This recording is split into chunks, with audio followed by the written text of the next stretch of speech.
Okay, so this is actually the same thing that happened to me with the last generation, where it's September, it's really busy. I didn't really think I was gonna review these. There's lots of other stuff I gotta get to, but just like last time, Apple sent me their latest AirPods Pros. And the first thing I did this time with them was get on a plane and fly with them. And now I gotta show you these new headphones. These are AirPods Pro 3.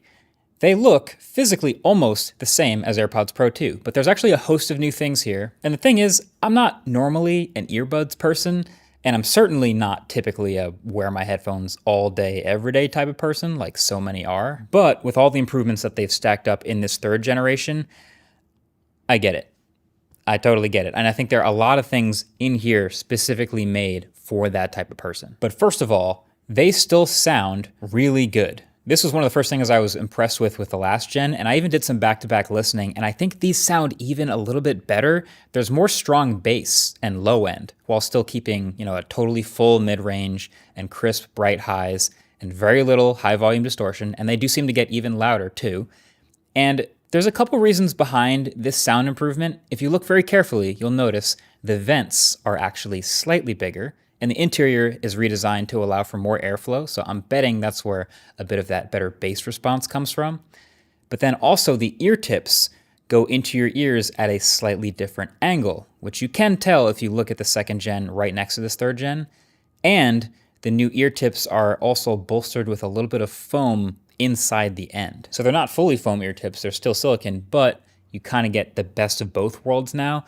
The foam ear tips that you might see on some IEMs, you kind of compress them and then let them expand in your ear. It's this really nice seal and a great fit, but not great for everyday use outside. So this has some of those benefits. In the tip, they have some foam that kind of like molds to the inside of your ear. It's a little bit firmer and it does fit a little better, so it's a better seal. And I gotta say, this new combo of the new ear tips, which there's also now a double extra small size, by the way, so there's 5 ear tip sizes, but the new ear tips plus the new angle that they go into your ear makes these the first AirPods that have ever stayed in my ears. It's been years and generations of AirPods that have always slightly wiggled out over time, but these actually stay, and that's a game changer for me. Now, I still give the nod to the Powerbeats Pro for working out, just because that piece that goes around your ear for the extra bit of security when you're running or jumping or moving around a lot, that can't be beat. But for the everyday walking around headphones, these are incredible.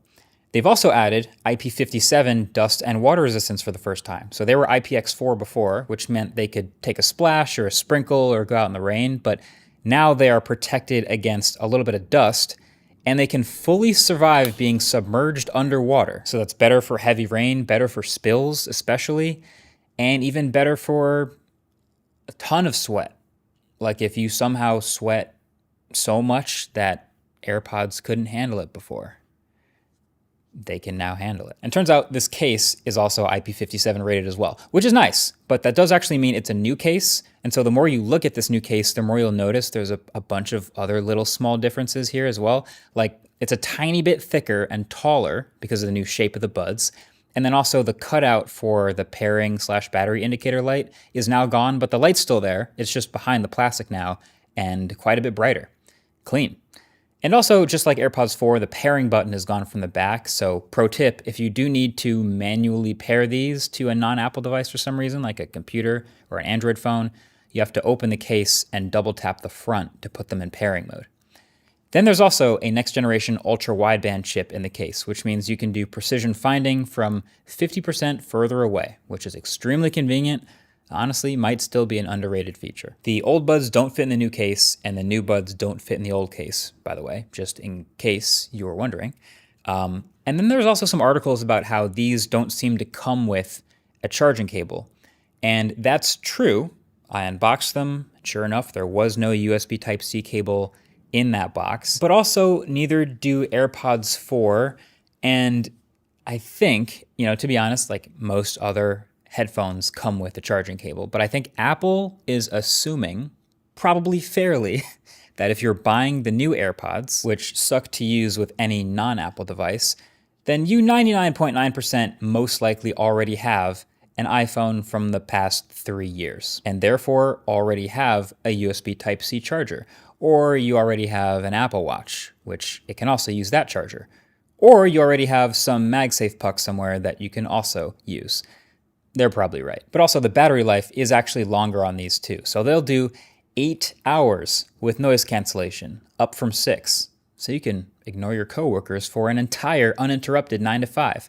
And then transparency mode or hearing aid functionality will do up to 10 hours now from the previous 6. The slide in the keynote that rose my eyebrow the most when I saw it, when they introduced this a few days ago, was world's best active noise cancellation of any in-ear wireless headphones. No asterisk, no fine print, no weird comparisons or anything, just all gas, no brakes, big claim. Now Apple says a lot of things. Things like, the iPhone 16 Pro has studio quality microphones. Stuff that's obviously not totally true or that's greatly exaggerated for marketing purposes. But this one's interesting. So the way they're quantifying it is they're saying it cancels twice as much noise as the last gen, which were already really good. Matter of fact, if you go and watch that 2022 keynote, when they introduced the AirPods Pro 2, they said that those were twice as powerful as the first gen AirPods Pro. Now these do have the same H2 chip as the previous generation, so it's not the chip, but the new ear tips with foam, the new angle that they go into your ears, and the bigger vents, and probably some more improved software tuning, all combine to give you much better, allegedly 2 times noise cancellation from the previous. And yeah, the ANC is pretty incredible in these. With my music at basically half volume, I already hear nothing but my music. Now, in this studio environment where, there's some voices, maybe occasional louder noises, one really loud mechanical keyboard, and a few dog barks, that's pretty easy. I'm locked in. I'm only hearing my music. But I also took a flight with these, like I said, and the white noise of the airplane just dropped down. It was almost completely erased, not totally to zero, but more than enough to fully immerse in whatever media I want to and actually enjoy the improved audio quality, which is saying something. And these, of course, still have other features. Transparency mode, adaptive EQ, conversational awareness is here. I'm very happy with this ANC. I went and compared them back to back with the Bose QC Ultra 2, which I found less comfortable and don't seal in my ear as well, and they also don't cancel as much sound. The Sony WF-1000 XM5s sound really good, but the fit and noise cancellation also aren't as strong. And these Galaxy Buds 3 Pro are very comfortable and I think even look better, but don't sound as good or cancel as much background noise. These have been pretty excellent for me. Still no lossless audio to anything not called Vision Pro, but this is about as good as I've heard wireless earbuds sound. Now, speaking of workout headphones, these also have a new feature, and it's this little window over here in the back of them. That's a heart rate monitor. So AirPods Pro 3 can measure your heart rate while working out. I consider this a nice to have, the same way it was in the Powerbeats Pro. What's nice is it's well integrated in the Apple Fitness app, so even if other earbuds integrate heart rate sensors, not sure they'll be able to plug into this ecosystem as nicely to count your calories and keep your rings closed. Classic. But it's nice for people who don't have Apple Watches. So if you do have an Apple Watch and you wear it at the same time and work out, apparently it's using its own algorithms and software to decide which is the better source to take that data from, because at no point does the app tell you or let you choose where it's getting your heart rate. Apple also introduced live translation alongside AirPods Pro 3. It's not exclusive to these like they might want you to think, so I won't spend too much time on it in this review, but it is powered by Apple Intelligence, and it does require you download each individual language offline before using it, so everything works offline without an internet connection, so that's cool.